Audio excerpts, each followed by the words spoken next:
Je vous dis pas bonjour, on se connaît déjà. Bon alors c'est ma première conférence, alors ça peut être facile, je vais essayer de me débrouiller avec mes petites notes. Je suis fonctionnaire de police depuis 1986, donc j'ai fait mon école de police à l'ENPP, donc sur Paris, avec un déroulement de carrière peut-être un peu particulier par rapport à d'autres qui ont réussi à prendre des grades sur place. Moi, c'était un peu la méthode gendarme. J'ai pris la valise et je me suis déplacé dans plusieurs circonscriptions. Donc j'ai un petit peu, on va dire, une vue objective sur ce métier, en me déplaçant, Paris, la Corrèze, l'Ardèche, Tours. J'ai fini à Nice, mais dans des conditions qui sont strictement pas normales. En tant que, lanceur d'alerte, évidemment, parce que depuis longtemps je dénonce ce qui est contraire à la loi, contraire à la déontologie, etc., etc. Alors c'est pas sans conséquence parce que on s'attire les foudres des officiers et de la hiérarchie et peut-être même du gouvernement en place sur le moment parce que tout est lié, quoi. Et même le gouvernement, je dis le gouvernement parce qu'ils ont connaissance de cause, ils ont vraiment connaissance de tout ce qui se passe dans l'institution. Dès lors qu'on dénonce intervention de JPN, de la justice, etc., et puis finalement les choses se retournent toujours contre vous, quoi. Alors qu'on a affaire à des officiers qui sont, contrairement à la loi, parce qu'ils harcèlent, et je les traite de criminels parce qu'ils sont capables de vous enterrer, en tout cas ils m'enterrent, on essaie de m'enterrer vivant jusqu'à maintenant, quoi. Donc suppression de salaire, RSA, etc. Tout va bien pour moi quand même, j'arrive à me débrouiller, mais c'est pas facile. Donc alors là-dessus, c'est pas comme ça qu'on m'arrêtera, parce qu'il y a trop de choses à dénoncer. Voilà. Donc, en plus, c'est ma fonction, mon devoir comme tout citoyen, mais en tant que policier, il m'est interdit de démissionner comme il le voudrait. Parce que bien sûr, on fait en sorte de m'empêcher de parler de cette manière-là, de toutes sortes. Donc je vois que je suis vraiment bien encerclé avec les ennuis, mais il y a quand même moyen de toujours avancer, la preuve en est, quoi. Et pour chacun, même pour ceux à qui on a enlevé les enfants, il y a toujours un espoir. Alors je voulais juste vous présenter mon petit sommaire, là, j'ai bidouillé, donc c'est la présentation de ma profession, ce que je suis en train de faire. Je vais en arriver avec les placements abusifs, que tout le monde connaît. Enfin, là, je vais parler de mes constatations en tant que policier, peu pour les placements abusifs. On va dire que c'est plutôt une expérience personnelle en tant que policier, de parents, parce qu'on s'attaquait à moi aussi, on s'attaquait à mon fils pour arriver à me détruire comme on le fait pour vous, quoi. Ensuite, donc c'est mes observations sur le dossier de Sandrine Avanto. Je m'occupe depuis 2 ans de son dossier, savoir qu'elle a été mise en examen, contrôle judiciaire, il y a une constitution partie civile pour ce qu'on a fait à sa fille, et puis il y a le côté familial, juge des enfants, etc. Donc j'ai beaucoup appris, évidemment, parce que avant je ne connaissais pas la matière. Même en tant que policier, on ne se rapproche pas des juges d'instruction comme je l'ai fait, quoi.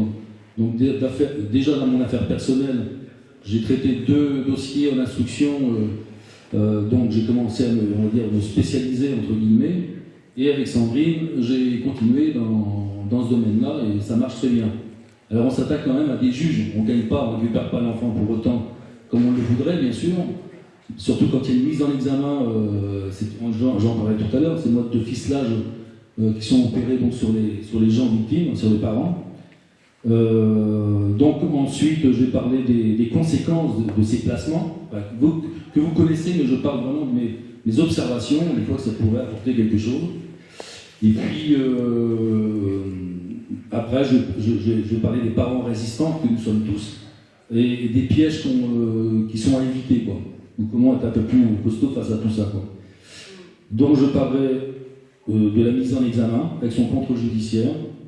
Alors, il y a des petites choses, des articles à savoir, est-ce qu'on peut faire contre ça aussi, enfin en tout cas avec notre expérience avec Sandrine, comment résister à une mise en examen et surtout au contrôle judiciaire, et la psychiatrie, etc., quoi. Et il y a moyen, on a fait l'expérience. Ensuite, donc j'ai parlé de l'internement sans consentement. Ça fait partie de la vie de Sandrine.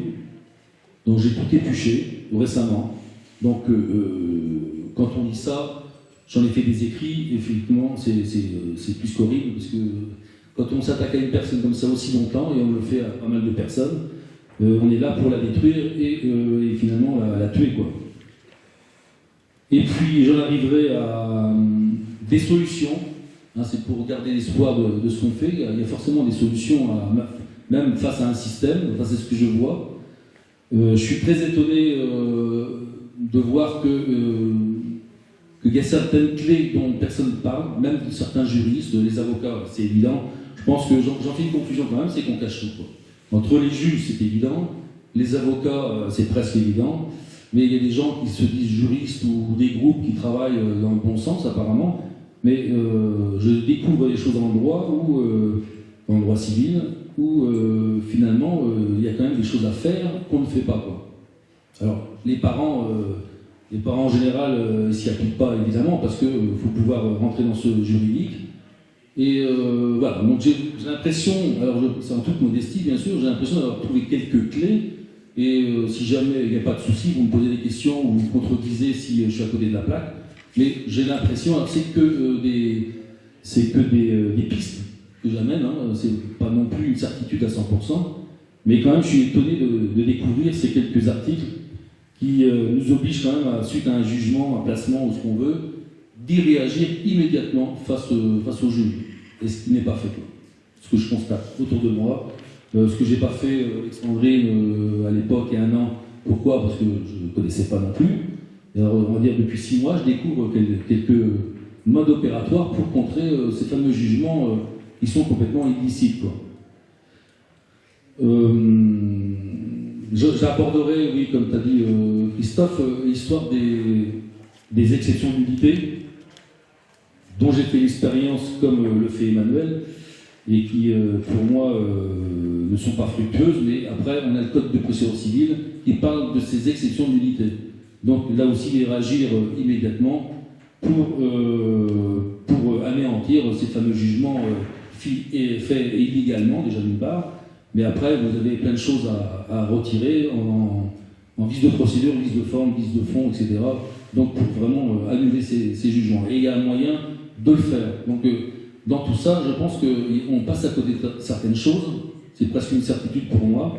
Alors on ne peut pas non plus aller chercher les instances les plus hautes pour n'ayant pas fait aussi ce qu'il faut faire à la base. Enfin, c'est comme ça que je le vois, hein. Donc ça c'est personnel, mais je pense qu'il faut d'abord appliquer le droit français. Ça n'empêche pas d'y inclure du droit européen, international, ce qu'on veut. Mais déjà, nous, en tant que citoyens, on est complètement... on est dupés, je crois, dans la méconnaissance, et on passe à côté de certaines, j'appelle ça des clés. Donc ce sera essayé. Entre nous, on peut travailler, etc., quoi. Donc, voilà. Pour finir, j'ai quand même une proposition à faire dont je parle à certaines personnes depuis 3 jours. C'est des solutions un peu de flics, mais il faudrait monter des équipes simplement pour intervenir physiquement. Et ça, c'est par expérience aussi. Je pense que si on veut faire reculer les juges, avec leurs conneries, hein, tout simplement, il faut s'imposer physiquement. Enfin, quand je dis physiquement, je ne parle pas de descendre avec les fourches, c'est pas ça, c'est d'arriver avec des actes légaux et les bonnes personnes, c'est-à-dire un avocat, un huissier, etc., et un flic, et minimum, et montrer ce qu'il faut montrer aux juges en premier lieu, puis voire même intervenir là où il faut pour récupérer les enfants, quoi, ou les empêcher de rentrer. Voilà. Donc moi je pense que j'ai de l'espoir parce que je le sens depuis 6 mois, je me dis qu'il y a moyen, dans ma position, je vois la réaction aussi de certains juges dans l'histoire de Sandrine à Clermont-Ferrand, je pense qu'il y a moyen, je suis tout seul jusqu'à maintenant, avec quelques personnes, groupes juridiques, groupes intervenants, avec des acteurs comme un avocat, un huissier, c'est de pouvoir faire quelque chose. Ou tout au moins essayer. Voilà. Si on n'essaye pas, on peut parler longtemps, comme on le fait. On parle beaucoup, hein, sur les réseaux sociaux. Là pour moi, d'ailleurs je vous remercie tous d'ailleurs de m'inclure dans votre groupe parce que je suis un flic quand même. Donc, Et puis le caribou, je vois plus, mais je le remercie infiniment de m'avoir capté aussi. Parce que je pense que j'ai peut-être une position qui peut rapporter. Mon fils, il a vécu l'enfer aussi, et moi avec, mais il a plus de 18 ans, donc je m'occupe des autres, comme je peux. Déjà, Sandrine, c'est un gros morceau. Et si je peux apporter autre chose entre nous, et même d'intervenir, comme je viens de vous le dire, alors là, ce serait super, quoi. Voilà. Voilà. Donc je reviens à la première page. Et j'ai presque tout dit, en fait.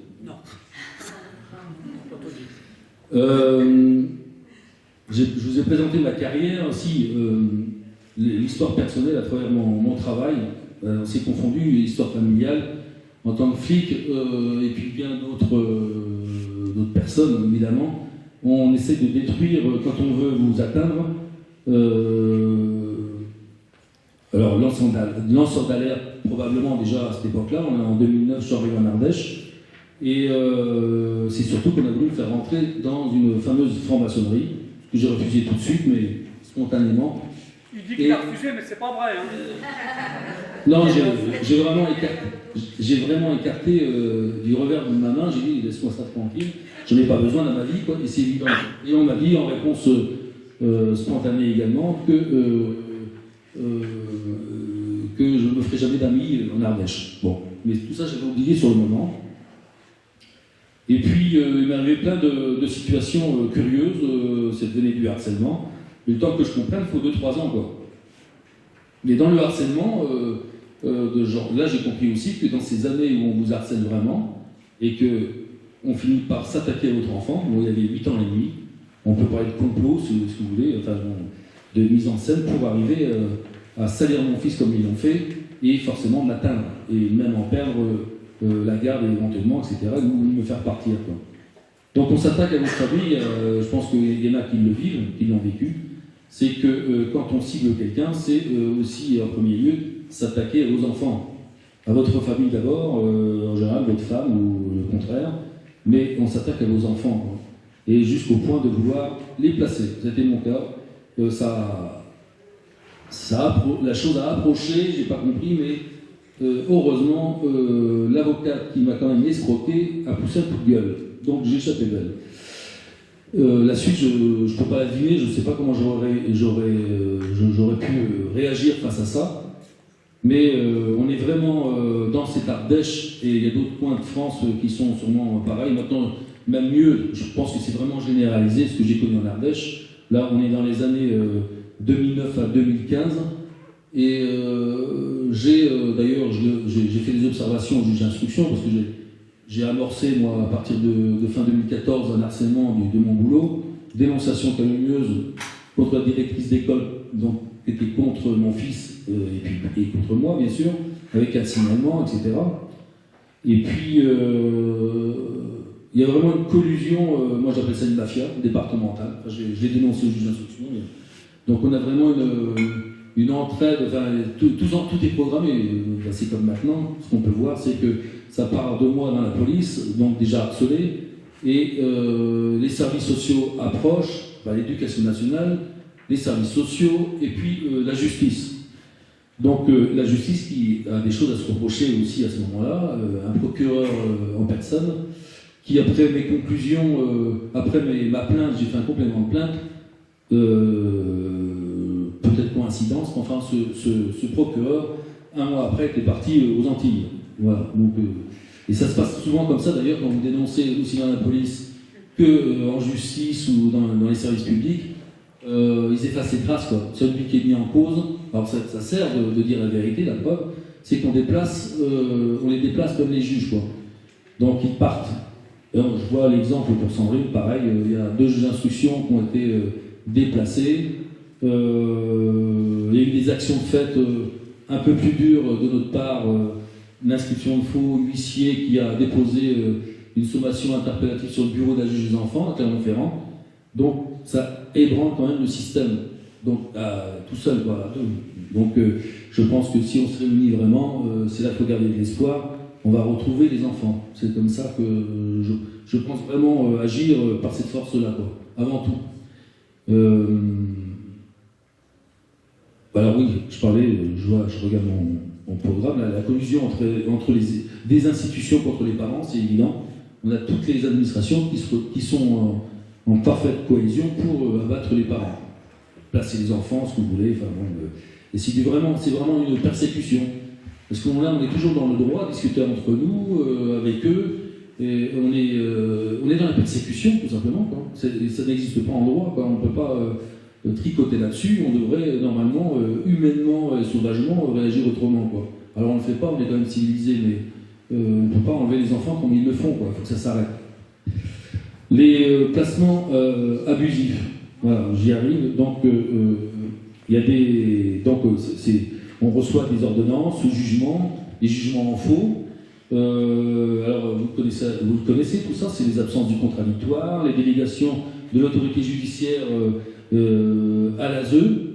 Tout ce que je vous dis, c'est interdit, bien sûr, dans le code de procédure civile. Hein, alors, les codes, c'est de 1182 à 96, je crois, et plus. Donc, on est dans le code de procédure civile, où, en fait, c'est des violations de droit, tout simplement, quoi. L'absence de certaines conformités dans les jugements, hein, on les voit tout de suite, hein, pas de signature, pas d'avis parquet, pas de... alors je vais en venir après, il manque quelque chose que vous allez peut-être découvrir, que j'ai découvert il n'y a pas longtemps. Donc ça c'est important. Sinon, et aussi l'ASE, dans ces placements abusifs, on constate qu'on veut avoir un contrôle absolu sur l'éducation de vos propres enfants, quoi. Et ça ne peut pas le faire, évidemment, quoi. C'est insupportable, bien évidemment. Ça veut dire que nous, en tant que parents, on ne devient plus rien du tout, quoi. Voilà. Les conséquences de ces placements, en général, il y a peut-être des plus favorisés, il y en a d'autres moins, je ne sais pas. Mais en tout cas, là aussi, des constats, c'est qu'on se retrouve avec des visites médiatisées, avec des visites au compte-gouttes. C'est complètement insupportable. 1 heure par mois, c'est comme s'il n'y avait rien presque. Ou 2 heures, allez, je suis gentil, c'était 2 heures pour Sandrine au début. Ils ont réduit, on ne sait pas pourquoi, à 1 heure. Ça fait plaisir. Donc, c'est pas admissible, évidemment, quoi. Là-dessus, ça mérite une révolution aussi, quoi.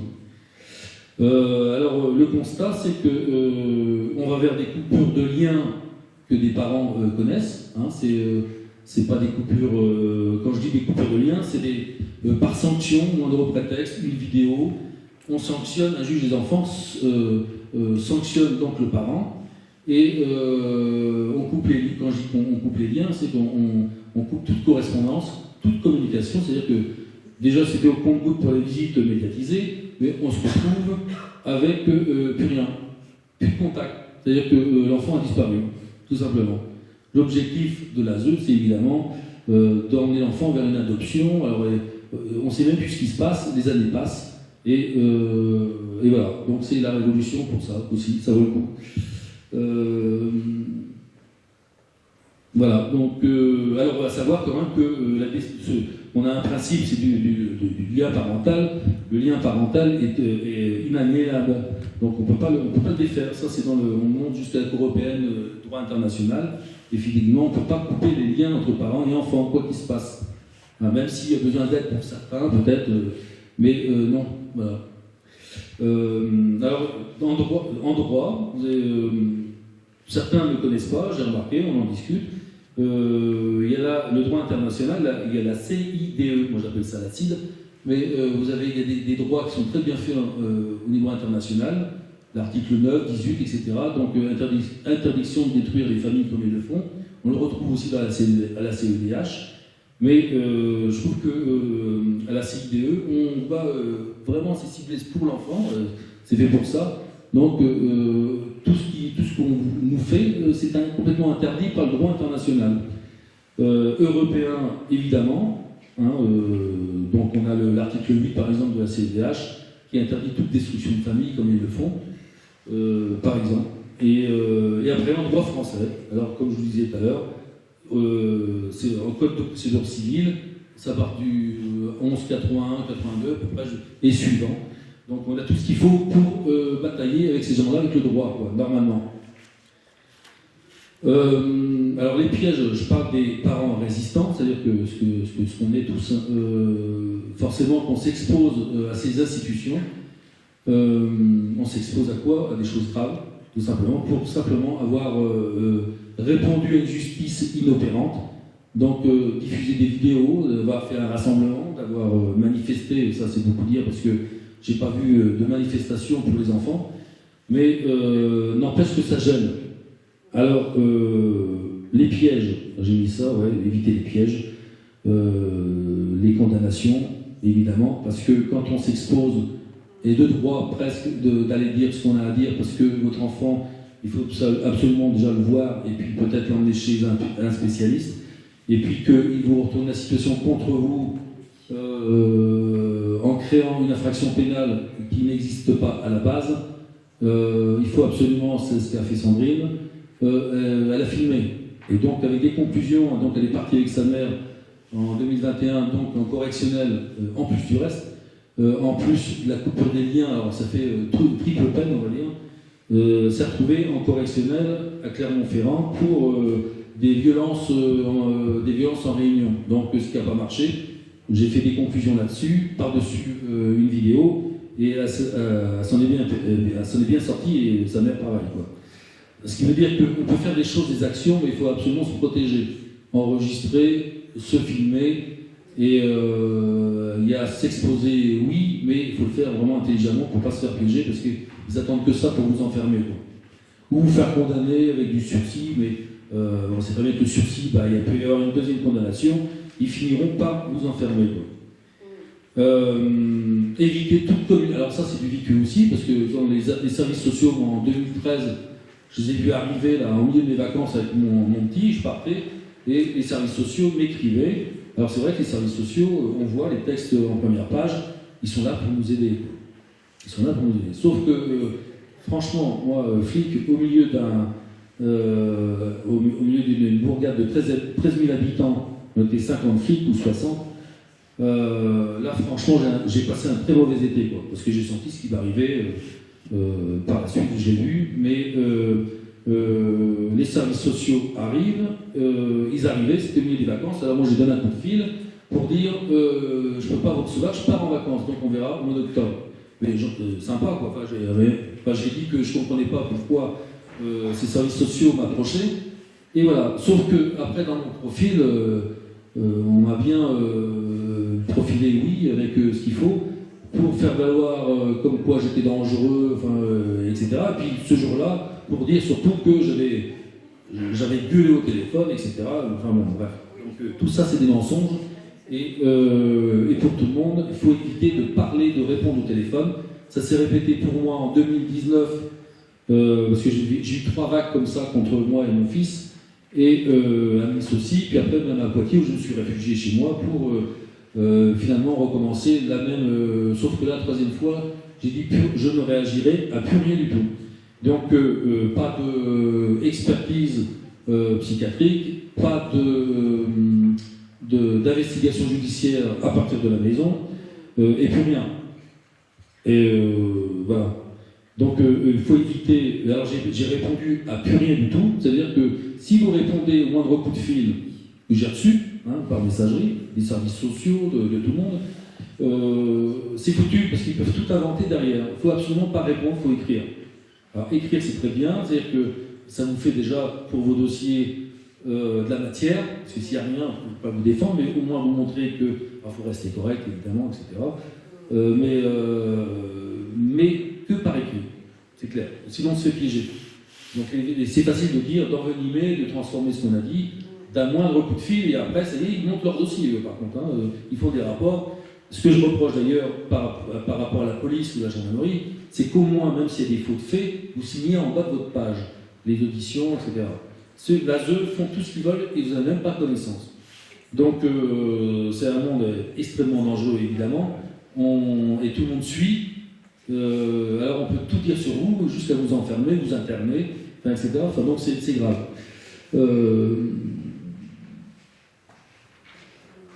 Alors voilà, donc je vais aborder, parce que ça c'est les pièges un peu qu'on subit, quoi. Donc en fait c'est tout simple, on reçoit des pressions par rapport à à vos enfants, on vous attaque. Alors, moi, j'estime qu'on m'a attaqué, c'est pour juste utiliser la justice comme pour m'attaquer, tout simplement, c'est-à-dire m'enlever mon gamin, comme beaucoup. Après, ils vont tout utiliser d'ailleurs, dès qu'il y a une séparation, dès qu'il y a le moindre problème, vous voyez bien, on place vos enfants pour la religion, pour tous les prétextes, quoi. Moi, c'était vraiment ciblé, je crois, par rapport à ma fonction. J'étais déjà harcelé, je sais des choses aussi qui datent, donc je suis quand même un témoin de choses graves dans ma fonction, au ministère de l'Intérieur, des choses d'État même. Donc je pense que j'ai toujours été sur surveillance quand même pour pas que je dénonce certaines choses qui pourraient éclater en France, dont je suis témoin déjà en 2002, et ça suit, enfin, il y a quand même des choses qui m'arrivent tout le long du chemin. Donc je suis quand même un homme à abattre, parce que je peux parler à tout moment, quoi. Et je parle quand même, j'ai monté un site, 2020, où j'ai dénoncé pas mal de choses côté flic, et aussi pour Sandrine, quand je l'ai connue il y a 2 ans. Donc il y a toute la procédure de Sandrine qui est exposée. Alors la mise en examen, bon moyen pour essayer de vous ficelage, muselage, voilà, donc on veut vous faire taire, par tout moyen, ça c'est le but pour chacun. Parce que dès lors qu'on veut récupérer vos enfants, alors peut-être pour c'est une histoire de finances, dans la zone, je n'ai pas trop étudié tout ça, mais après il faut vous faire taire. Donc c'est ce qu'ils essaient de faire, quoi. Alors en premier lieu, dans une mise en examen, comme pour Sandrine, parce qu'elle a bougé, elle a fait des vidéos, d'autres sont plus résignés, on va dire, plus ou moins, donc il faut absolument faire taire le parent. Alors, avec une mise en examen que j'ai démontré, moi, avec ce qui a été fait avant cette mise en examen, dans une requête en nullité qui est dans la procédure d'instruction, on y voit clairement de ce qu'on peut lui faire en faux avant même sa garde à vue. La garde à vue elle-même, j'en parle, elle est faite en faux, et c'est très grave. C'est une détention arbitraire, et je vais vous montrer aussi une détention arbitraire qui est encore plus grave, après là. Donc tout est fait en faux, mais là justement en violation complète des droits humains, des droits de la Convention européenne des droits de l'homme, du droit international, c'est-à-dire que tout le monde s'en fout de ce qui se passe au-dessus. Donc c'est difficile aussi d'informer là-haut parce qu'il n'y a pas de retour. On a quand même des gens qui sont enfermés illégalement et ils y restent. Voilà. Ils y restent 1 mois, internés par exemple, ou cette mise en examen qui aurait dû sauter, évidemment, avec une demande de clôture, ce qui n'a pas été fait. Au bout de 2 ans, enfin, tout est permis de la part de ces juges aussi, quoi. Alors, le contrôle judiciaire au cours de cette mise en examen, c'est pareil. C'est un moyen de ficelage, de vous obliger, de vous soumettre, d'humiliation, parce qu'on vous demande aussi, parallèlement à la signature chez les gendarmes ou en poste de police tous les 15 jours, il y a aussi, il faut absolument aller, là, pour Sandrine, c'était la ZAVEP, alors ça dépend peut-être des villes, la ZAVEP, ça dépend de la justice, et là, vous venez vous réinsérer socialement. C'est-à-dire qu'ils nous prennent vraiment pour ils nous mettent plus bactères, c'est-à-dire qu'on est des pauvres gens par rapport à d'autres qui sont bien plus intelligents apparemment, ou avec moins de soucis. Ça veut dire que nous, on nous crée des soucis, mais on veut faire admettre qu'on a des cerveaux de pauvres gens, quoi. Voilà. C'est ce qu'ils veulent faire de nous, c'est ce que je perçois. On nous humilie, on nous rabaisse, on vous enlève vos finances, et puis voilà, on fabrique quand même une couche sociale défavorisée, on la fabrique. C'est ce que je perçois. Alors dans mon métier, forcément, j'ai vu plein de choses. J'ai 37 ans vraiment d'administration, j'en ai vu des vertes et des pas mûres, donc en passant, je vous ai dit, les Sercos, j'ai traversé la France, donc j'ai vu pas mal de choses, quoi. Sans trop percevoir à l'époque le monde des enfants, etc. Tout ce que j'entendais dire, ce que j'ai retenu, c'est souvent, il y avait des fiches de recherche sur des mineurs qui avaient fugué des centres de l'enfance. Ça, c'est ce que je me souviens dans les années 90 ou partout où je suis passé. Donc, avec le recul maintenant, parce que vous voyez, en tant que policier, nous aussi, on ne comprend pas tout, quoi. Parce que j'étais pas à la brigade de mineurs déjà, je m'occupais d'autres choses, mais c'était mon boulot aussi, si je trouvais le mineur, c'est de le ramener. Mais je n'avais pas cette réflexion de me dire, il y a un souci avec la ZEU, tout ça, mais si, je me dis maintenant, rétroactivement, c'est que ces centres ne tenaient pas la route. comment voulez-vous mettre à l'abri des jeunes pour mieux les éduquer, soi-disant, ou ce que vous voulez, ou les mettre en sécurité, puisqu'ils fuguaient tous les soirs. Et ça tombait tous les soirs. L'éducateur arrivait, oui, mais il y avait une banalisation, je sais plus où j'étais, à Tours peut-être, où en fait, bah oui, encore un qui s'est sauvé, mais il n'y avait rien d'alarmant. Voilà, c'est ce que je me rappelle, c'est tout. Voilà. Donc c'est quand même grave dans notre société, quoi. Et pour nos enfants, bien sûr.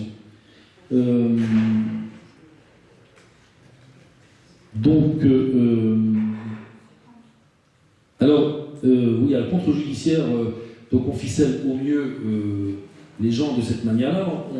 On leur interdit de sortir du pays. Donc là, on est dans une atteinte à de la liberté d'aller et venir dans les citoyens en faisant ça. Il ne faut pas oublier qu'il y a quand même une présomption d'innocence en tant que mis en examen. Donc un contrôle judiciaire qui vient tout vous interdire. Sandrine a été interdite d'aller sur la commune où est sa fille placée. Donc c'est une commune entière, ça veut dire qu'on ne peut plus s'approcher de cette commune. Donc c'est quand même une atteinte grave à la liberté des individus. Pour une mise en examen et surtout avec des infractions qui ont changé en cours de garde à vue, et ça, je veux dire, c'est interdit. On ne change pas, parce qu'il y a un magistrat qui est averti, c'est même lui qui donne les instructions pour pouvoir interpeller la personne. Donc déjà, il y a une notification des droits qui est en cours de garde à vue. On changé des infractions qui se sont même aggravées, en mettant 3 d'ailleurs, au lieu de 2. Et puis bien plus grave. Donc là, il y a quand même un truc qui déconne chez les gendarmes aussi, parce qu'ils sont au PJ, ils connaissent leur boulot, mais c'est un magistrat de Clermont-Ferrand qui donne les ordres, et ça suit. Donc tout est mis en œuvre avec un contrôle judiciaire pour interdire donc de sortir du pays, de ficeler ces histoires et d'imposer aussi la signature et d'aller se faire réinsérer avec une femme qui doit vous faire la morale ou je ne sais quoi. Enfin, je ne comprends pas trop le truc. Donc, ce que j'avais proposé à Sandrine, ça fait partie de mes démarches aussi de mon action actuelle, c'est de résister à ce qu'on peut résister. Parce que quand on se soumet, tant qu'on se soumet, on n'avance pas. C'est-à-dire qu'on se plie au système avec des choses qui sont mises en place, qui ne sont même pas cohérentes. Comme pour l'expertise psychiatrique, c'est la même chose. C'est 2 moyens de contrôle de la personne mise en examen, la personne ciblée en tout cas, et histoire de la contrôler, de faire du faux aussi, de cumuler des dossiers. Je parle d'expertise psychiatrique parce qu'on le vit dans la police. J'en connais un, c'est Alain Deville par exemple, qui est à Grenoble, qui a dénoncé des choses graves aussi là, qui datent. Mais donc il y a eu pas mal de vidéos faites sur Alain Devigne où il dénonce l'histoire de meurtre par des policiers, etc. Enfin voilà, tout est politique. Et voilà, sauf que lui, on lui a fait peut-être une douzaine d'expertises de psychiatrie. Il s'est retrouvé carrément réformé médicalement et puis éjecté. Alors moi, on a voulu me le faire une fois en 2013, un coup de gueule dans un bureau parce que franchement, je suis un homme, je ne suis pas une machine. À force de me harceler, j'ai poussé un coup de gueule après mes officiers. Et puis, direction, donc, alors là, c'est désarmement. Alors, je suis gradé, peu importe, mais en même temps, c'est une humiliation. Ils ont fait que ça, quoi. Je veux dire, pour un truc qui était dit, hop, on vient me chercher entre les officiers. Et puis, désarmement, enfin, ça fait partie du harcèlement, quoi. Hein. Donc, j'ai jamais tué personne. Donc, j'ai jamais agressé les gens avec mon arme. Sauf que c'était un moyen dans la police pour harceler aussi, ça fait partie du harcèlement, harceler les fonctionnaires, quoi. J'ai atterri en 2013, je suis arrivé dans les mains d'un psychiatre qui finalement n'a pas été contre moi parce qu'il a dénoncé certaines choses dans l'expertise. Ouf. Donc mon chef des services, quand je suis revenu, j'ai repris mon arme, mon service, et il est venu me dire que finalement il s'était trompé et qu'il voulait diminuer mes sanctions, parce que les sanctions, je veux dire, c'était du 5 heures d'audition, je ne sais plus combien dans la même journée, avec des accrochages entre les officiers et moi. Donc ça s'est mal passé, mais j'étais auditionné par un officier, 2 heures après, puis après 2 heures avec le chef du service, enfin, ça fait 6 heures. Vous arrivez en fin de journée, je peux vous dire qu'ils m'ont quand même torturé. La psychiatrisation, ils n'ont pas réussi. Alors quand j'ai fui Nice, parce que je ne veux pas tout raconter sur ma profession, mais quand j'ai fui l'Ardèche avec mon fils, quand je dis fui, c'est avec le JAF bien sûr, et ça m'a suivi à Nice aussi. Au bout de 2 ans, j'ai été obligé de partir. Alors là, j'ai pris le camion de déménagement, j'ai fui, je suis parti à Poitiers, chez moi. Et voilà, donc j'ai quand même fait une expertise de psychiatrie. Je m'y suis soumis parce que j'ai dit bon, je suis gentil. Et alors que je m'étais dit, plus jamais, à l'époque déjà. Parce que j'ai compris le piège. Et si je vous parle de moi là-dessus, c'est que c'est pour tout le monde. En tant que parent, c'est ce qu'ils font. Ils font la même chose pour tout le monde. Et on cumule les dossiers de cette manière-là. Alors tout ce qui est fait par l'ASE, évidemment, on ne le voit pas, mais ils cumulent des dossiers avec des profils complètement salis, quoi. Ça, c'est évident, pour arriver à faire ce qu'ils veulent de vos enfants. Pour en venir à Poitiers, en 2018, j'ai fait cette expertise que j'ai jamais pu récupérer, recommander, etc. Et que j'ai récupéré par un commissaire divisionnaire du ministère de l'Intérieur à Paris. Alors c'est pour dire que tout le monde n'est pas pourri, mais je pense qu'il y a des forces internes qui s'opposent. On a les pourris, puis des gens qui se taisent ou qui ont peut-être peur de mourir aussi, donc ils n'agissent pas, sauf que là j'avais rappelé une année après, et grâce à lui j'ai récupéré mon expertise de psychiatrie de Poitiers, qui finalement m'aurait permis de reprendre mon métier en mutation dérogatoire sur Poitiers, tout simplement. Alors on m'a caché pendant 3h30 quelque chose que, voilà, on ne veut pas que je reprenne mon travail. Donc l'expertise de psychiatrie, pour revenir vraiment au niveau de l'ASE, enfin du monde des enfants, moi, ce que j'ai à conseiller, et ça c'est propre à moi, mais sauf que je l'ai expérimenté avec Sandrine, et ça marchait. Pourquoi ? Parce que le contrôle judiciaire, à ce qui est jamais soumise, jamais on a été faire, je crois qu'elle a été 1 ou 2 fois à la Zavette, pour cette fameuse réinsertion, enfin c'est quoi, c'est du discours, c'est tout, hein. Mais l'expertise de psychiatrie qu'elle n'a jamais faite, alors moi par contre j'y réponds, dans le cadre de la mise en examen, procédure d'instruction, j'y réponds bien sûr avec un appel devant la chambre de l'instruction, et ensuite, alors forcément ça ne marche pas, on part ensuite vers la cassation, et donc on a fait tout ça, quoi. Donc mémoire, etc. Et en attendant, pas d'expertise de psychiatrie. Alors tout récemment, ils ne savent pas comment faire. Vous voyez que Sandrine n'est pas partie en détention provisoire, parce que si on ne soumet pas tout ça, normalement, vous êtes quand même menacé en bas de page pour vous dire vous allez en tôle. Vous voyez, en détention provisoire, parce que vous n'êtes pas soumis à ces choses-là, quoi. Et donc, elle s'y est pas soumise. Contrôle judiciaire, elle s'y est pas soumise.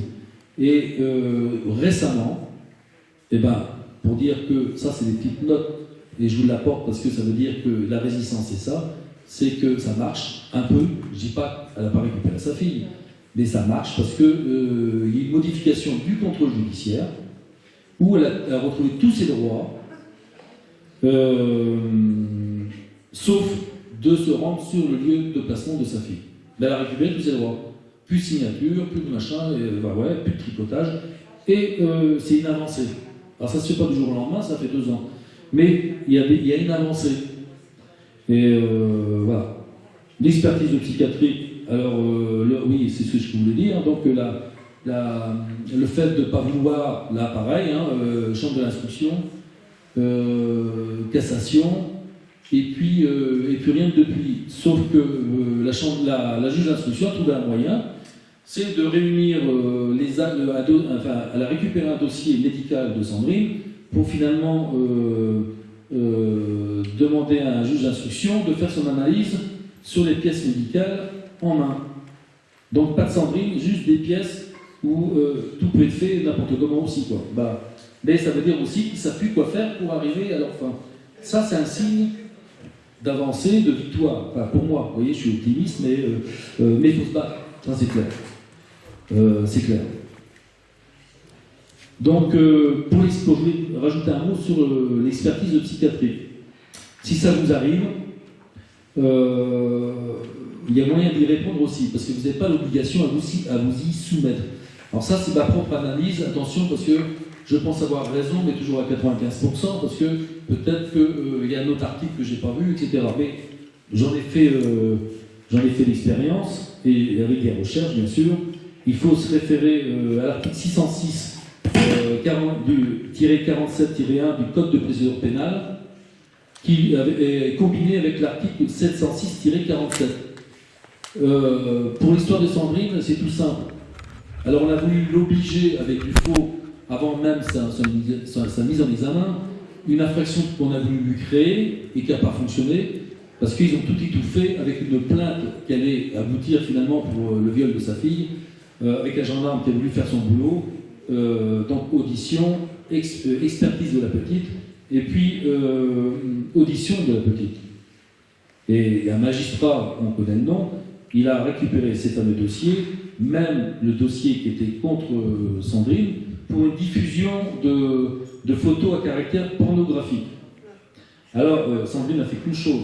Elle a pris contact avec une avocate, elle lui a envoyé par mail des photos d'un médecin qui avait fait des photos pour prouver le viol, parce qu'il y a des certificats médicaux quand même, faits par un médecin généraliste avant tout, et après un spécialiste qui prend des photos et rédige quelque chose. Ça, elle l'envoie à cette fameuse avocate. L'avocate, donc, elle a forcément qui fait partie du milieu de Clermont-Ferrand, donc si elle fait un signalement de diffusion de photos à caractère pornographique de la part de Sandrine. Oui, l'avocate, oui. Donc, pour signaler ce que fait Sandrine, il est adressé au procureur. Le procureur, qu'est-ce qu'il fait? Donc, il actionne, crée une procédure, et Sandrine a été auditionnée là-dessus. Mais alors, comme le substitut du procureur, ou son adjoint, a récupéré l'histoire de la plainte qui mettait en danger ce beau monde, et en même temps, il y avait cette fameuse procédure montée à partir de l'avocate, tout a été étouffé, quoi. Mais c'est quand même resté dans leur mémoire parce qu'en cours de la mise en examen, oblige Sandrine, auquel on a résisté par les procédures d'instruction, une expertise de psychiatrique qui, alors j'en viens au fait, ne peut se faire obligatoirement que dans le cas de 15 infractions. Alors ce qui se rapproche de son cas, c'est cette diffusion de photos à caractère pornographique. On veut l'obliger à avoir une expertise de psychiatrique. Alors je vous le dis, si de tête vous regarderez ou vous notez, on est dans le 706-47-1 du Code de procédure pénale, combiné avec le 706-47, qui relate toutes les infractions qui permettent de pouvoir faire obligatoirement une expertise de psychiatrique, et rien d'autre. Moi, j'ai rien trouvé d'autre. Alors, là concernant, c'est la linéa 11. Vous voyez, enfin, voilà, je voulais au moins vous le signaler. Chacun fait ce qu'il veut, mais c'est intéressant à savoir quand même. Parce qu'on se fait piéger, on est complètement, je vous dis, on est quand même ignorant face à tout ça. On nous cache tout de toute façon. Et ce sera à nous aussi d'aller chercher les infos, quoi, comme on le fait, petit à petit, quoi. Mais c'est pas évident, quoi, hein. Tout ça, je ne savais pas. C'est vrai que c'est beaucoup de recherche, beaucoup de travail, et civil ou pénal. Parce que c'est là qu'on est dans la démarche. On n'est pas avec un texte de loi qui dit que c'est une infraction. Avec le juge d'instruction, il y a des droits déjà pour la partie. Et là, on fait des demandes d'actes, mais aussi des erreurs qui sont faites par les juges d'instruction. Il y a 2 juges d'instruction qui ont été déplacés. La deuxième, elle lui a dit carrément, moi aussi je suis viré. Donc grâce à des écrits que j'ai faits, mais dans le droit, quoi. J'ai rien inventé contre ces juges, mais je pense qu'ils se font quand même casser parce qu'ils n'appliquent pas le droit. Donc il y a quand même quelque chose derrière, ou alors tout simplement c'est parce qu'ils mettent en danger le système, parce qu'ils sont dévoilés, quoi. Ça je le vois dans la police. Quelques officiers qui ont découvert un commissaire, un Nice, et il est parti à Paris au lieu de rester aux côtés d'Estrosi, quoi, parce que j'ai dénoncé.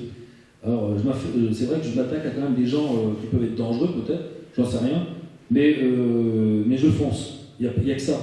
Sinon, on est vraiment commandé par la mafia actuellement, quoi. Donc, il faut arrêter. Et voilà. Donc, j'arrive à l'internement sans consentement. Ça, je viens de le travailler. Donc, c'est effroyable, parce que maintenant, à partir de 2018, je connais son histoire. Quand je dis je connais l'histoire, c'est pas ce qu'on me raconte, c'est toujours dans les écrits. Hein, donc je reprends tout le dossier médical tout ce qui a été écrit, tout ce que j'ai en main, ça corrobore parfaitement, et même encore plus, j'en apprends plus que de la bouche de Sandrine, c'est que je vois ce qui a été fait par l'ASE, à partir, alors provoqué simplement par une dénonciation, enfin, parce que Sandrine se plaint à l'ASE qui vient à retirer sa fille parce qu'il y a déjà un certificat médical qui là parle de viol quand même.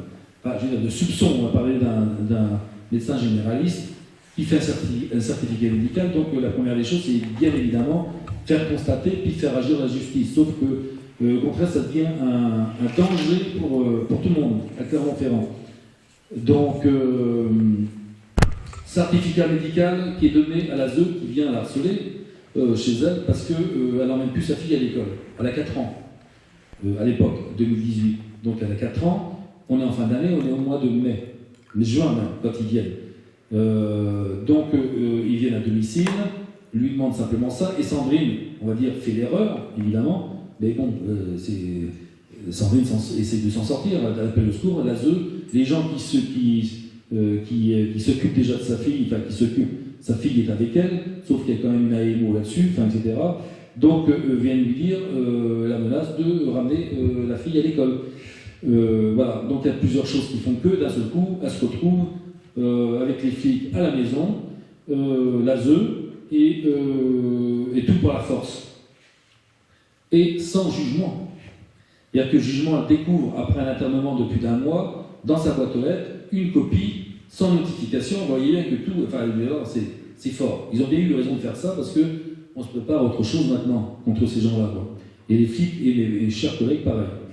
Parce que mes chers collègues, ils sont rentrés, ils ont agi en flagrant délit.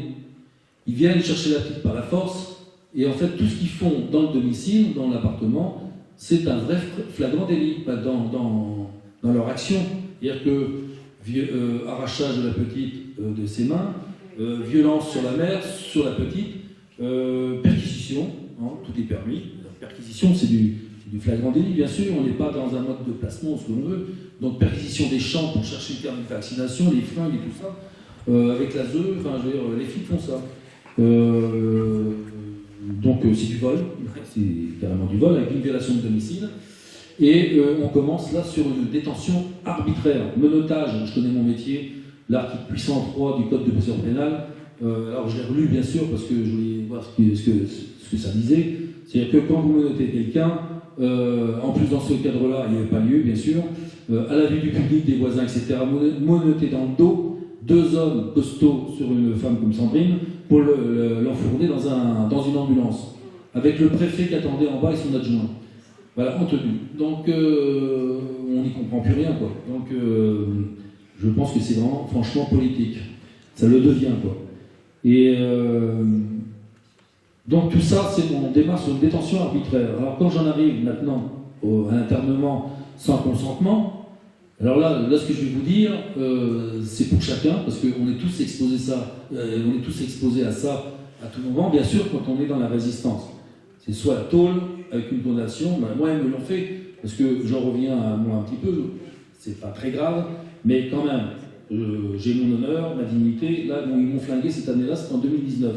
Ils m'enlèvent mon gamin, séquestre, machin, etc. Il avait 15 ans, mais ça peut se faire si mon fils doit vivre chez sa mère, ça peut se faire autrement et légalement, parce qu'eux, ils vous obligent à passer par la voie légale, eux, tout est permis, et ça a été fait sauvagement, quoi. Et où est-ce que je voulais en venir? Là, j'ai eu un bug. Pour toi. Tu parlais de toi. Ouais, je suis venu sur moi pour donner un exemple. Je voulais me laisser un message. Ouais. C'était sur le compte. Ouais, ben bon, ça reviendra. Sans consentement. Tu parlais de. Le menottage. Ouais. Il te l'avait fait à toi. Tu parlais de Sandrine, hein, d'accord? Tu as fait un comparatif. Ça reviendra, c'est pas grave. Mais, je vais continuer. Mais non, je me rappelle plus, c'est un bug, pardon. C'est que tu es fatigué. Alors. Un peu, ça commence. Et j'en étais pour Sandrine, oui, où on l'embarque. Et puis l'internement. Je m'oublie, c'est pas grave. Donc on parle dès le début. Alors c'est les droits que je voudrais vous apporter en cas de résistance. C'est là-dessus que je voulais partir. on est tous dans la résistance, donc tous exposés à des fameuses condamnations. Ça me revient, vous voyez, je reviens à moi, c'est que j'ai été condamné pour 2 mois de sursis pour non-présentation d'enfant. Fin 2015, j'avais un accident de moto, enfin, etc. Et puis, fin 2015, et en 2019 à Poitiers, 2018, ça me rattrape, dossier, enfin tout est fait, et c'est là que, dans une plainte que je viens de déposer, le gendarme, donc sans avertissement avant ni quoi que ce soit, sans avis, me sort les plaintes de la mère de mon fils, et on part sur un jugement en 2019, avec du faux, enfin tout est faux du début à la fin. Bon voilà, je parle de moi brièvement là-dessus. Voilà, donc arriver les droits qu'on peut avoir en cas d'internement, sans consentement, et surtout de la façon que ça s'est fait pour Sandrine, on voit que au cours du dossier, tout est fait bien évidemment en faux, et surtout, on ne lui a pas donné ses droits. Alors l'internement sans consentement, c'est tout simple. Il y a eu une réforme en 2011, une modification en 2013, et vous avez des droits, absolument, on doit vous les donner dès le début. Alors là, on en revient un peu à la garde à vue, mise en examen, voilà, donc ça ressemble. C'est-à-dire que vous avez des droits, et celui qui vous donne vos droits, qui doit contrôler ce qui se passe dans un hôpital, et c'est pas drôle, c'est pas une prison, c'est pire, vous êtes enfermé là-dedans, vous n'en sortez pas, quoi. Et c'est le JLD, le juge de la liberté de la détention, qui doit être avisé immédiatement. Enfin, vous avez le droit, déjà, le patient doit être avisé dès le premier jour, dans les 24 heures. Alors, vous avez un premier certificat médical dans les 24 heures, après 72 heures, soit vous restez, soit vous partez suivant les avis médicaux, quoi, les certificats. Mais dès le début, qu'est-ce qu'ils font? Ils vous isolent. Alors là, j'ai consulté, il y a encore matière à regarder, mais on est dans le droit européen, c'est absolument interdit de faire perdurer une période d'isolement. C'est-à-dire que, pourquoi pas, pour des choses vraies, où vous êtes enfermé dans une chambre pour vous sécuriser, etc., ça va durer une journée, le temps de la colère, mais quand ça dure 8 jours, comme pour Sandrine, c'est complètement illégal. C'est-à-dire qu'aucun contact dans une chambre blanche, et elle ne voit personne, donc on ne guérit pas la personne, le patient, on est en train de le détruire, tout simplement, parce qu'elle ne sait pas ce qui lui arrive à ce moment-là, sa fille est placée en même temps, et imaginez, il n'y a plus qu'à se taper la tête contre les murs, quoi, et pendant 8 jours. Sauf que aucun droit lui a été donné. Donc c'est déjà très grave, et donc jamais de JLD qui approche, qui vient normalement contrôler, parce que s'il était venu, à ressortir aussitôt. Elle y est restée 20 jours, avec une levée, alors adressée au préfet, une levée de la mesure, de soins sans consentement, etc. Et dans la même journée, hein, là, elle est arrivée le 19, donc le 23, donc elle est restée quand même 8 jours en isolement, donc elle ne courant de rien, pas de notification de ses droits, pas de notification de ce qui est décidé par les médecins, et finalement, dans la même journée, il s'est passé quelque chose, ils ont peut-être pris conscience que si le JLD était avisé, le juge, ça n'allait pas se passer comme il l'espérait, quoi. Donc il cache tout. Ça veut dire que personne n'est au courant, il la garde, ils refont un écrit, fait un courrier, un certificat, quoi, tout simplement, pour dire que finalement, Sandrine Aonto, il y a une main levée, mais qu'elle est consentante pour y rester encore presque 20 jours. Voilà, mais elle n'est pas au courant, bien sûr. Alors, ce qui est plus terrible... Voilà. Donc, ce qui est plus terrible là-dedans, c'est que c'est pas simplement un isolement, un internement jusqu'au 20 août, ça fait plus d'1 mois. Donc, pas de contact avec sa fille, sa famille, etc. Sa mère la retrouve complètement anéantie. Pourquoi? Parce que c'est tout simplement parce qu'on adopte de médicaments. Sandrine connaît, elle est dans le milieu médical, donc elle sait ce que c'est, moi je ne sais pas, le tertian, etc. Avec des doses pour des chevaux, quoi. Enfin, donc elle est complètement détruite à l'issue. On a eu pour 1 mois à se redresser, et sinon plus, parce que ça nous suit longtemps, quoi. Donc voilà où on en est. Donc j'en suis, moi, j'ai relevé quelques infractions qui sont... Il y a plus que ça, hein, dans tout ça, parce que j'ai vraiment espéré... Alors, on est dans le code de la santé publique, Donc pour dénoncer tout ça, c'est des violations du Code de la santé publique. Ce qui est intéressant pour justement en savoir un peu plus, je commencerai par l'article L3215-1 du Code de la santé publique. C'est simplement le directeur de l'établissement peut être sanctionné comme du pénal d'une peine d'emprisonnement d'1 an avec 15 000 € d'amende. C'est ce qu'elle a fait, la directrice. Voilà. Une deuxième, qui est très bien, c'est l'administration de substances nuisibles, l'article 222-15 du Code pénal. Donc on l'a forcé. Alors là, pareil, je reviens au code à la CEDH. Il n'est pas admissible de forcer les gens. C'est des patients, hein, c'est rien d'autre. Hein, c'est pas des prisonniers. Hein. Donc on force à 4 personnes, on lui tient les bras et on lui enfonce les pilules sous la langue et pas que ça. Je crois qu'il y a du liquide et puis des cachetons, quoi. Et ça, 4 fois par 24 heures. En pleine nuit, ils arrivent. Allons-y, on continue. Et ça pendant un mois, plus d'1 mois. Alors imaginez les dégâts, quoi. Donc moi j'ai relevé l'infraction d'administration de substances nuisibles. Voilà. Donc j'ai tout dans les écrits, là je pourrais vous lire même les condamnations, etc. Enfin bon, en tout cas ça existe. Et alors la plus forte, alors celle-ci elle est très forte parce qu'on change de cadre complètement quand on dénonce dans ce qui lui arrive et ce qui arrive à d'autres.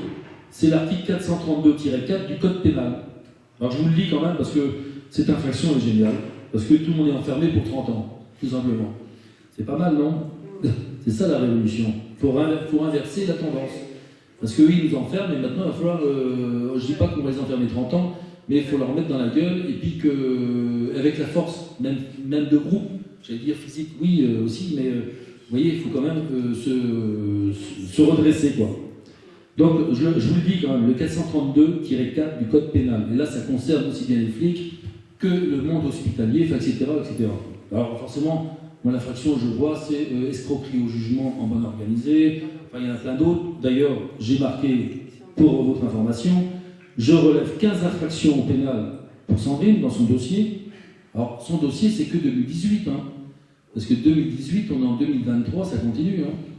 Je ne veux pas que vous mise en examen en 2020-2021, ça continue, une privation de liberté, enfin, etc. Donc, c'est une persécution depuis 2018 minimum, sans parler des problèmes avant. Et là, je parle dans le dur, c'est-à-dire que là, en 2018, on en crève, quoi. Hein. C'est tellement violent que... Enfin voilà, moi, le simple fait d'avoir été voir le psychiatre, c'était très violent. Alors imaginez ce que certains peuvent vivre.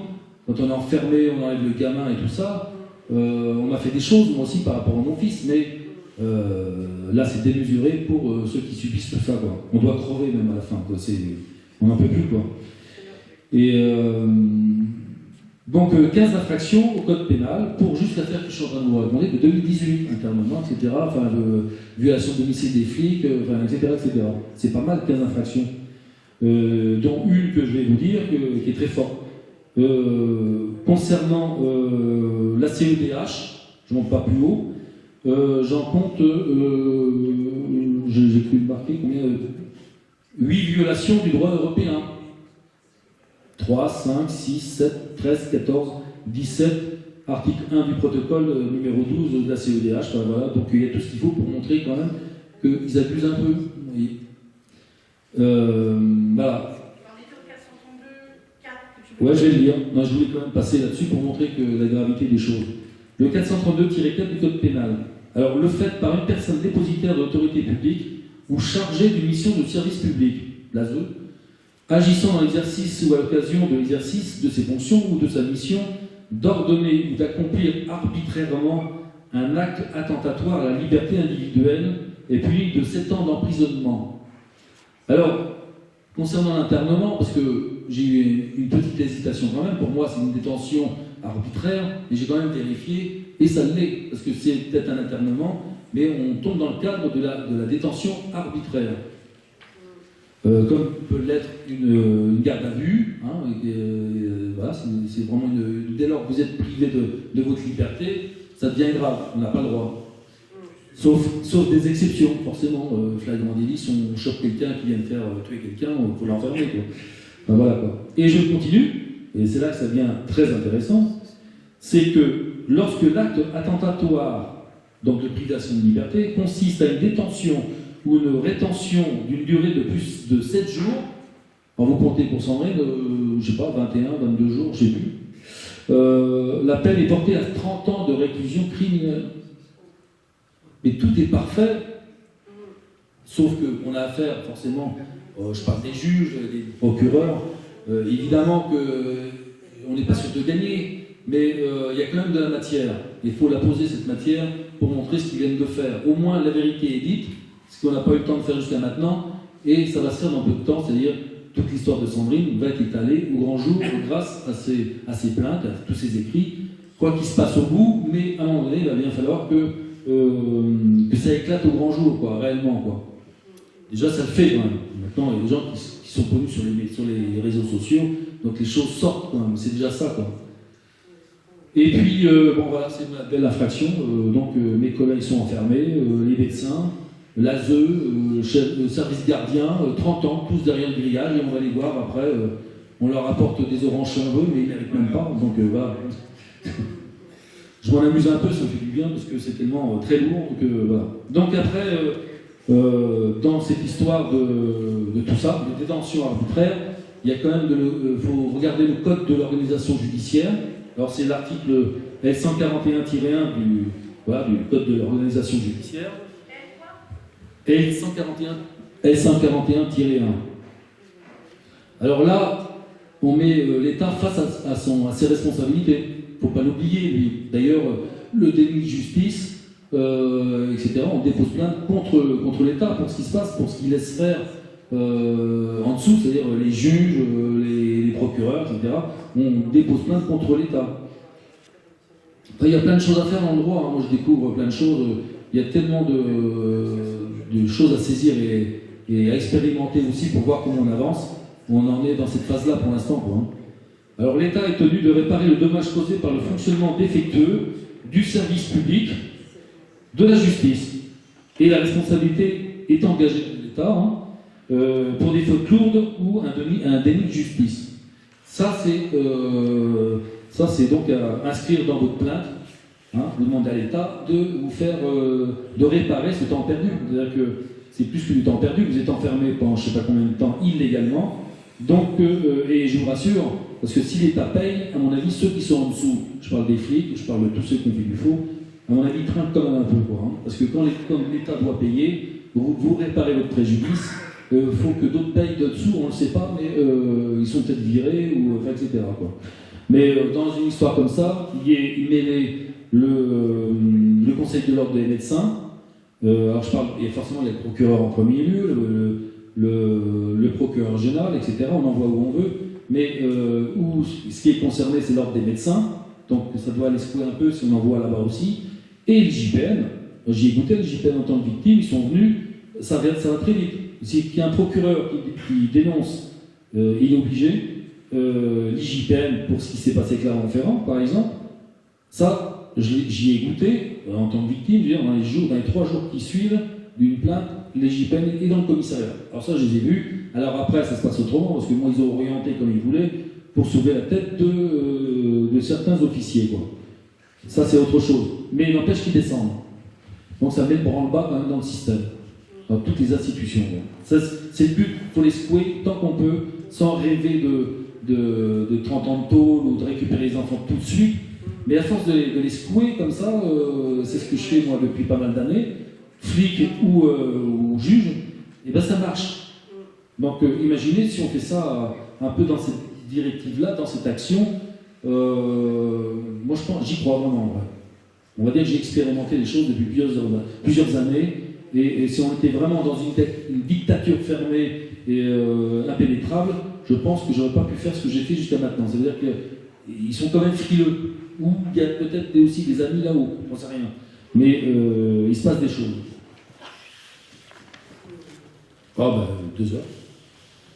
Non, je plaisante. Ah oui. Ah ben... je suis plus vite. Hein. Oui, ben... Ouais, mais bon, je finis ici. Donc, maintenant, j'en reviens au jugement. C'est ce qui est très intéressant pour tout le monde, c'est que je me semble avoir trouvé des clés juridiques peut-être, parce que je vois que d'autres ne le font pas, dans les jugements. Dans certains cas, vous devez avoir la formule exécutoire pour faire ce qu'ils font, c'est-à-dire venir chercher l'enfant, intervenir comme ils le font, etc. Tout jugement sans cette formule exécutoire. Alors on est dans l'article L111-3 du Code des procédures d'exécution, que je ne connaissais pas, ce code. On doit avoir une formule exécutoire en fin de jugement pour dire que les forces de l'ordre, huissiers, etc., peuvent intervenir, rentrer chez vous et embarquer votre enfant, quoi. Sinon, ils ne peuvent pas. Donc le but, si comme tous les jugements que j'ai vus, ça doit exister quand même dans d'autres, mais en tout cas, moi, j'ai jamais vu. Ça veut dire s'il n'y a pas ça en bas de page, en fin de page, ils ne peuvent pas récupérer comme ils le font, et surtout par la force comme ils le font, ils ne peuvent pas récupérer l'enfant. Et donc, là aussi, un moyen de résistance, c'est de ne pas ouvrir la porte et dire non, tout simplement, aller jusqu'au bout des choses. La formulation exacte, c'est quoi? Alors, je te dis, je n'ai jamais vu, mais j'ai récupéré ça quand même sur Internet. Je vous l'ai mis en vitesse. En conséquence, la République française demande et ordonne à tout commissaire de justice sur ce requis de mettre le dit arrêt ou le dit jugement, etc. Ou à exécution, procureurs généraux, procureurs de la République, près des tribunaux judiciaires, d'y tenir la main à tout commandement et officier de la force publique, de prêter main forte lorsqu'ils en seront légalement requis. En foi de quoi, le présent arrêt ou jugement, etc., a été signé par la machin, enfin voilà. Voilà, c'est ça. Ou peut-être. L'absence de cette formulation fait que le jugement n'a pas le droit. Il n'y a pas de force exécutoire. Nul et non avenu. Eh ben, ils ne peuvent pas intervenir comme ils le font par la force. C'est une force exécutoire. C'est-à-dire que tu ne peux rien dire, ils rentrent et puis emmènent ton gamin, enfin ils font ce qu'ils veulent. Oui, non, mais je sais. Oui. Mais Le jugement par lui-même, normalement, alors il y a quand même une hésitation de ma part, parce que je découvre ça il y a peu de temps, à savoir si le jugement est bon s'il n'y a pas cette phrase, ça a vérifié. il n'est pas conforme. C'est comme le nom, c'est comme la signature. Donc il ne devrait pas être bon. Non, on est d'accord. Alors, quand on dit ça, Alors, par exemple, la ZEU se ramène, toc toc, on vient avec la force, machin, on dit non, etc. Il y a jugement, il n'y a pas de force exécutoire, etc. Qu'est-ce qu'il fait, lui? Il se retourne, alors la ZEU disparaît, et puis ils vont se plaindre. Alors c'est là un jeu qui peut être bon, bénéfique pour tout le monde, parce que on voit les jugements, comment ils sont faits, ils sont en faux, etc. Sauf que la ZEU va se retourner vers le juge de l'exécution, des exécutions, pour dire il faut cette formule pour aller chercher le gamin. Alors lui, là, on a affaire à un juge qui va quand même vérifier le dossier. Si tout est fait en faux, il va prendre une responsabilité, donc il ne va pas forcément suivre, avoir. Mais eux, ils vont se retourner, la ZEU, vers un autre juge pour avoir cette force exécutoire. mais ça a marché. Moi, j'ai eu une Ah oui, vidéo. très bien.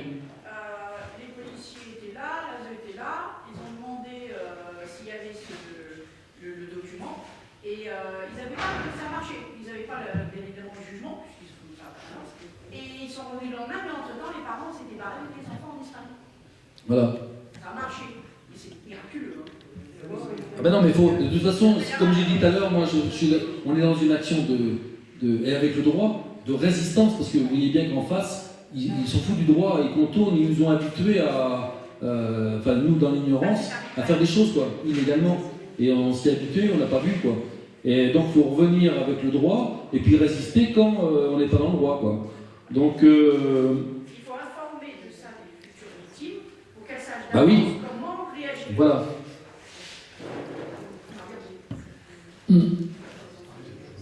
Alors, dans ce L111-3, seuls constituent des titres exécutoires, ces décisions de juridiction d'ordre judiciaire, de l'ordre administratif, lorsqu'elles ont force exécutoire, ainsi que les accords auxquels ces juridictions ont conféré par exécutoire. Conféré force exécutoire.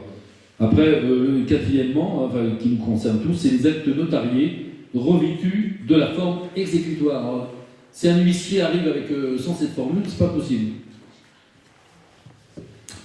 Alors j'ai mis comment échapper à l'exécution provisoire d'un jugement. Alors vous avez un jugement, alors là j'y vais prudence quand même, parce que j'aborde le sujet depuis peu de temps. On est dans l'article 514 du Code de procédure civile. Les décisions de première instance sont de droit exécutoire. C'est là que j'ai une petite hésitation, vous voyez, je ne suis pas au bout de mes recherches, parce que finalement, si on les entend à l'article 514, en première instance, d'office, c'est exécutoire. Mais après vérification au Conseil, il faut quand même cette formule exécutoire. C'est juste ça à vérifier. Non. En première instance, en premier ressort, ça ne peut pas être une obligation exécutoire s'il n'y a pas la formule dessus. Bon, bah très bien. Voilà. C'est ce que je pense, mais il y a quand même cet article 114 qui me gêne un peu dans ce qu'il dit. Voilà. Aussi. Parfait. Très bien. Donc, comment réagir? Parce que comment échapper à l'exécution provisoire d'un jugement? Alors, même si l'enfant est enlevé, forcément, il faut réagir immédiatement. Vous avez, de toute façon, dans tous les cas, ça ne mange pas de pain. Il faut, sur un jugement de juge d'enfant, c'est de faire une déclaration d'appel. Dans les 15 jours, ça, il faut le faire. Enfin, c'est clair. Parce que après, vous avez le temps, avant une audience sur le fond, je vais en venir, je vais passer les 3 étapes. On faut voir des conclusions, etc. Évidemment, pour se défendre de ce qui se passe sur le fond déjà et sur le droit aussi.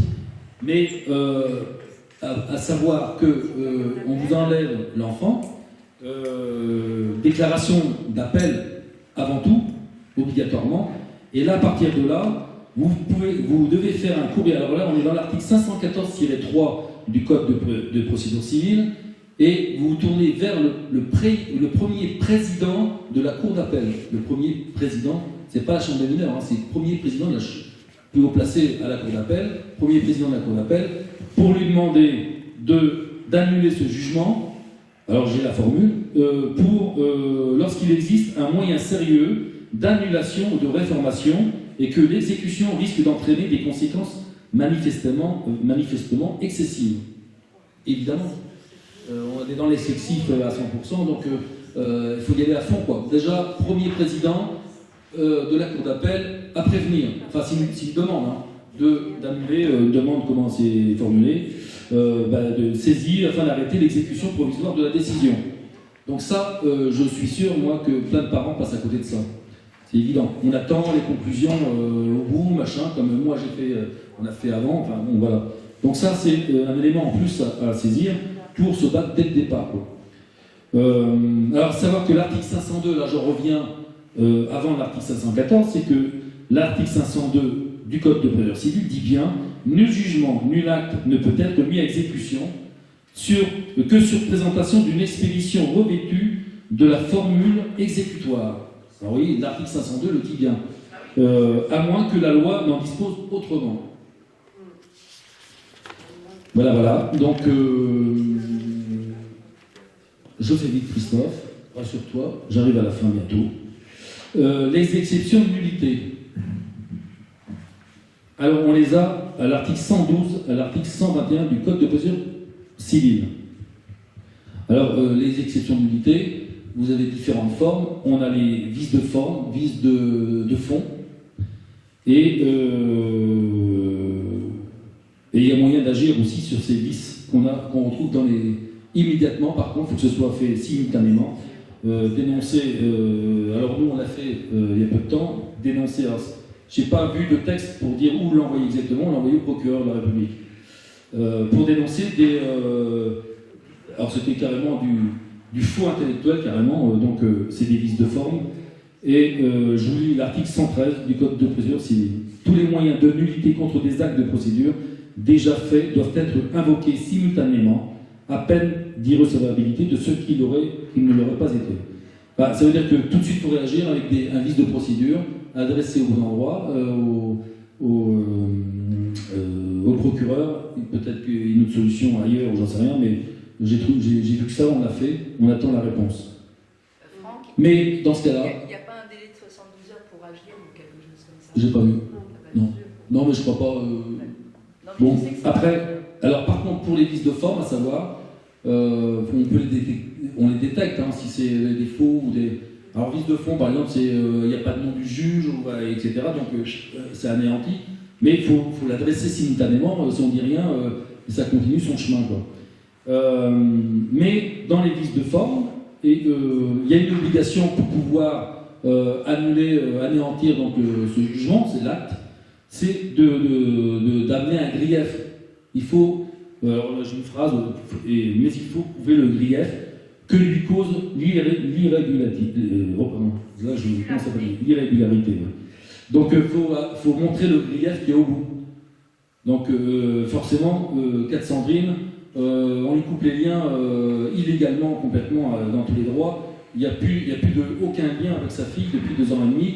Il y a sujet, il y a matière à dénoncer. Donc il y a forcément un grief, et même grave. Mais il y en a d'autres des griefs. Alors j'en viens à cette exceptionnalité vers quoi il y a 1 an on a voulu me conduire. Et je me suis aperçu de cette grave erreur qui a fait perdre beaucoup de temps, donc l'année dernière avec Sandrine. Exceptionnalité qui a été envoyée à 15 institutions de toutes sortes, puis finalement sans réponse, ou même avec réponse, où en fait on s'est banané et surtout perdu 6 mois de vie, et c'est important par rapport à la fille de Sandrine. C'est pas ça qu'il faut faire. Alors on peut avertir, si un titre informatif, aviser toutes les instances internationales, etc., que tout le monde soit au courant, pourquoi pas, ça je veux dire, on perd pas son temps là-dessus, mais le but c'est quand même de récupérer le mineur au plus vite et non pas informer tout le monde avant que tout le monde réagisse et des années tournent. Ces fameuses exceptionnalités, si on veut, c'est de faire un dossier, des conclusions spéciales, ça j'ai découvert il y a 6 mois, et là je me suis dit quand même, personne n'en parle, chez les parents, les juristes ou quoi que ce soit, je ne comprends pas. Et ça, je l'ai lu avec des articles, alors je ne sais pas l'article, mais c'est des conclusions spéciales adressées aux conseillers de la mise en état. C'est-à-dire que pour Sandrine, on avait fait une instruction de faux, on a fait pas mal de choses, ça les a ébranlés parce que la juge des enfants a été shootée de son dossier, c'est déjà ça. Mais une inscription de faux, mais après des conclusions sur le fond. Alors ça, c'est adressé avant toute audience sur le fond. C'est-à-dire que dès que vous avez étayé vos conclusions spéciales avec toutes les violations de droit, on est dans la violation de droit là par contre, pas sur le fond, c'est adressé aux conseillers de la mise en état. Alors vous avez le juge de la mise en état avant la première instance, pour la première instance, mais quand on se dirige vers une cour d'appel, ça c'est la même chose, c'est le conseiller de la mise en état qui lui reçoit le dossier, vos conclusions, tourne les pages et regarde tout ce qui est dénoncé, évidemment. Et s'il y a un truc, alors ça c'est dans la théorie, mais je pense que là aussi c'est un juge qui prend d'énormes responsabilités. Il est obligé d'anéantir le jugement de base de la première instance s'il voit qu'il y a des violations de droit dénoncées. Voilà. Et ça c'est avant l'audience sur le fond. On n'est pas avec le président devant un cour d'appel, c'est avant. Voilà. Alors c'est peut-être que c'est soulevé après en début d'audience, je ne sais rien, mais il faut absolument adresser ces conclusions spéciales avant tout jugement sur le fond. Sinon, c'est fini. Voilà. Donc ça, c'est une nouveauté. Je dis une nouveauté, c'est dans le code de procédure civile. Non, c'est pas une nouveauté. Hein. Ouais, ben moi je connaissais. Mise en état, il est... Non, mais pas nouveauté dans le code. Je parle dans ce que savent les gens, et j'ai l'impression que personne ne le sait. Moi, je le découvre, il y a 6 mois. Ah ben oui. Oui, j'en ai parlé avec des juristes. Les avocats, oui, cache. Alors moi, maintenant, j'ai presque une certitude que tout ce beau monde nous cache. Et c'est uniquement le juge de la mise en état, je précise, il n'existe que dans la procédure devant le tribunal de grande instance. Si c'était le tribunal d'instance, il n'y a pas de juge de la mise en état. Oui, non mais là, il y a tout ça, c'est le tribunal judiciaire. Oui, tribunal d'instance. Enfin, voilà, donc ça pour moi, c'est des clés. Sincèrement, j'ose y croire. Donc c'est à exploiter, à reparler, à travailler. J'ai encore 10 minutes, tu vois. Non, 9 minutes 50, c'est tout. Bon, toi, je prends un coup, alors, parce que je vais aller vite maintenant.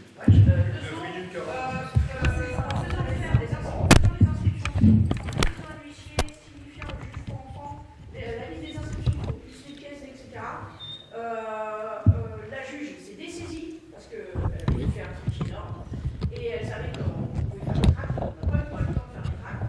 Elle s'est dessaisie du dossier une demi-heure avant l'audience, ça a foutu un bordel monstre au tribunal de Pau. Ils ont désigné 2 juges après, en 3 mois ils ont fait les choses. Voilà. Comme quoi, il y a des... La peur de Avec complètement. le fait de faire des actes judiciaires, de mettre lettres ouvertes dans les plaintes, donc de rendre public, de dire c'est régi par les lois de Lyon, c'est par les boîtes de nuit, vous êtes tranquille, si vous n'associez pas, etc., vous êtes protégé. Et comme si vous faites des tracts, et qu'ils savent que vous allez en faire, et que vous faites après des actes judiciaires, ils ont tellement peur que vous dénonciez qu'ils lâchent. Mais il faut faire des tracts, il faut arrêter d'avoir peur d'écrire la vérité. Alors, là, ça confirme qu'une seule chose, Franck. Vous comprenez dans ce qu'elle vient de dire, de ce que vient déjà de dire Franck, depuis des heures, qu'on parle de... Non, pas toi, mais des heures qu'on parle de ce genre de mécanisme, vous comprendrez pourquoi tous les avocats de France, tous les avocats n'attaquent jamais au pénal l'ASE. C'est uniquement à cause de ça. Ça leur permet d'avoir un business qui continue, des procédures que vous payez et qui aboutissent à rien. Donc, juste une seconde encore, le seul avocat qui fait des actes judiciaires contre les placements des enfants, c'était d'Orléans, et ils ont pris son fils en Voilà. 2022. Voilà. Il est parvenu à le récupérer, mais en bagarrant, et évidemment, il a été refroidi. Voilà. Mais ça, ce mec-là, c'est vraiment un mec bien. Il faut qu'on arrive dans ce collectif à soutenir cet avocat. Et selon ces difficultés en 2022, malheureusement, on n'a pas fait grand-chose, mais j'espère que là, on pourra venir en soutien, parce que c'est le seul. Et les autres avocats se moquent de lui, parce qu'il fait des inscriptions faux, mais c'est le B.A.B.A. du mois. Voilà. Non, mais Oui, t'as raison. Oui, mais alors il n'y a pas que les inscriptions de fonds, parce que déjà il faut les faire, il faut les placer, les pièces, etc. Il faut assigner avec un avocat, huissier, etc. Et puis finalement, mais c'est pas peine perdue, parce qu'au bout du compte, je vais juste finir ça, on va pour une action récursoire, c'est-à-dire on dépose plainte contre l'État, qui lui va charger du juge d'enfant qui a fait les choses, d'accord, mais tout ça demande du temps. Mais on l'a fait. Dans l'inscription faux, il met tout en fait. Il met la jurisprudence, Oui, oui. il ne s'embête pas avec le fond, la précision des Oui, détails. mais c'est ça. Fiche Voilà. de forme. On l'a fait. Moins de bijoux, machin. On l'a fait, mais c'est. Et après, il demande indemnisation. Tout est bon à faire, de toute façon, je pense. Il faut des actions Ça les embête quand même. parallèles. Parce qu'ils Sauf- n'ont pas pris son gosse. Parce que lui, il fait ça depuis des années. Voilà. Sauf que ce que je viens d'apporter, j'espère pas en vain, je pense ça c'est du simultané. C'est-à-dire que tout de suite, c'est d'éviter que l'enfant déjà parte, ou alors aller chercher immédiatement. Vous voyez, ça c'est du rapide. Déclaration d'appel dans les 15 jours, et on agit sur plusieurs voies. Et ça, Parce qu'il y a matière. Ça, le collectif, il pourrait synthétiser ça sur des documents et rendre public. Parce que le problème, c'est que quand les gens appellent les associations, c'est parce que les enfants sont partis. C'est déjà passé, c'est rare qui vous appellent avant. D'ailleurs, l'OPP, c'est juste après le traité qui vous appelle. Donc là, les enfants sont déjà partis. Et alors là, ils appellent l'OPP, c'est qu'on les rend. La stratégie de prévention, en fait. Alors, de toute façon, il faut être dans la résistance dès le début. Interdit qu'on rentre chez toi. Maintenant, il faut faire ça. Il faut arrêter on n'a pas confiance en l'État ou aux institutions, on le sait, parce qu'on est là pour ça. Il faut, en tant qu'humain, laisser résister jusqu'au bout. Et à la limite, et je vois Sandrine, je suis quand même admiratif pour ce qui s'est passé, parce qu'elle a résisté jusqu'au bout. Mais vos enfants ne seront toujours que fiers de voir qu'on est capable de résister et puis de perdre forcément parce qu'ils embarquent, que finalement vous soumettre au système où vos enfants vous diront mais pourquoi tu m'as laissé partir quoi. Alors c'est vrai qu'on s'est violenté, mais moi il n'y a pas de souci, il faut y aller au bout, c'est pour nos enfants quoi. Et puis même en sachant qu'on va perdre parce qu'ils sont en face, que des hommes sur une femme, forcément qu'on perd, mais on garde la tête haute, et ça c'est important. Parce que c'est là qu'on est foutu si on baisse la tête. Et puis, de toute façon, maintenant, vu ce qui se passe, il faut aller jusqu'au bout et rapidement, quoi. Donc, j'ai deux petites choses à dire. Et là, pour 2 minutes, 33 secondes. Donc, proposition. Oui, j'ai une proposition en rouge. Donc, voilà, c'est ma proposition. C'est alors ça, c'est à voir, mais j'y pense quand même depuis 6 mois. C'est de créer des équipes, une intervenante juridique, enfin ce qu'on veut, éplucher les dossiers les uns après les autres, et au moins tester. Alors, il y a déjà un flic, il faut un avocat, un huissier de justice. Je ne sais pas si ça peut se trouver. Je pense que oui. Ça va finir par se trouver. Ça va finir. Huissier, génial, s'il y en a un. Parce qu'avec il travaille. il faut en arriver, par exemple, avec une sommation de fer. Alors forcément, on se met des groupes à la maison, on se démerde, mais on épluche les dossiers les uns après les autres parce qu'on a le devoir de le faire quand même, pas faire n'importe quoi, et puis on y va, avec un huissier, une sommation de fer, je ne connais pas tout là-dedans, mais il y a des sommations à faire, on l'a fait, interpellatives, etc. Donc ça a bien embêté la juge, mais des sommations de fer où on va carrément, après, avec le droit, chercher l'enfant au centre. Et ça, je crois que c'est possible, mais il faut mettre en forme. Voilà. Et avec... Ouais. Bah oui, tout, oui, bah, Eric est là, donc... Alors il y aura des caméras, justement, comme il va bientôt avoir fini. Non, pas encore. Non, mais je sais, mais bientôt. Je voudrais simplement demander une chose après. Je peux le dire parce que j'ai peur après qu'on soit victime du temps. Je veux absolument que tout de suite après, Franck, on voie deux visages ici. D'accord. Deux personnes qui font un travail dans le secret, qui font un travail important depuis 5 ans. Tu vois qui je veux dire, Patrick, avec ton copain Stéphane. Je veux que vous soyez pris en vidéo.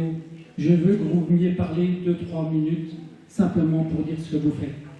Dès que Franck, il a fini. Merci. Oui, Stéphane. Alors c'est ça, bon, pour finir, hein, voilà. Donc ma proposition, c'est ça, c'est d'intervenir quasiment par la force, c'est-à-dire qu'une force légale, moi je suis prêt à le faire même tout seul, presque, mais bon, je vais perdre, mais, ah oui, alors aussi ce que je veux faire, quand j'avais fini un dossier de Sandrine, dans peu de temps, cette semaine, c'est commencer à faire un tract avec cette fameuse formulation exécutoire. Un tract que je vais adresser à toutes les forces de l'ordre, autant que je peux. Les adresses de chacun, je peux les avoir. Il suffit d'avoir un nom, un prénom dans les collègues ou les gendarmes, un peu partout. Peut-être que, enfin, qu'on m'aide, j'en sais rien, mais de pouvoir envoyer, faire un tract bien conforme surtout, et aussi un peu menaçant dans le sens où quand un flic rentre comme ça, suit innocemment l'ASE, parce qu'eux ils ont peur de rien, hein, vous voyez bien, le service gardien, l'ASE, ils rentrent, font une perquise à la place de tout le monde, il n'y a plus de limite, voilà, on le sait. Donc mes collègues, ça leur interdit de faire des violations de domicile, il y a du droit, il y a la loi qui est là, ils ne peuvent pas violenter, alors à savoir aussi, interdit même avec la formule exécutoire, vous rentrez à l'appartement, machin, donc interdit de violenter la mère et sa fille. Mais attendez, on va où là? C'est-à-dire qu'on arrache. Alors, il y a des discussions peut-être toute la nuit pour arriver à partir avec, mais c'est de ne pas arracher violemment comme ça a été fait, comme c'est fait. De secouer la mère, de la déshabiller, de la mener dans le dos, dans le canapé, en plus à domicile, et puis la petite arrachée, imagine le traumatisme des enfants. Enfin, je veux dire, c'est complètement insensé, quoi. Donc, bon, voilà, j'ai fini, donc presque. Il est marrant. Parce qu'on est en famille quand même, donc je vais quand même vous lire un petit texte que j'avais écrit, qui ne vaut peut-être pas grand-chose, ça va peut-être vous faire sourire, mais j'ai relu le préambule, parce que j'ai construit un site en 2020, pendant le confinement, ça m'a peut-être sauvé la vie. Enfin, je me suis construit à travers ça, donc dans ma solitude la plus totale avec mon chien, et j'étais bien en construisant ce site, d'ailleurs que René Fournet m'a conseillé de faire, il m'a aidé à le préparer, là en 2020. Et je regardais, puis j'ai eu l'idée, j'avais fait un préambule qui annonce un peu ce que ma philosophie de la chose dans ce fameux site de suicide dans la police, puis qui est devenu maintenant un site aussi pour les enfants. Voilà. Bon, je vous le dis. Bon, je vous le dis. La justice couvre les hommes de pouvoir qui ont préféré oublier leurs responsabilités. Justice ne peut être faite qu'à travers la transparence. Résister et risquer de perdre son travail n'est rien comparé au fait de perdre le sens de la réalité.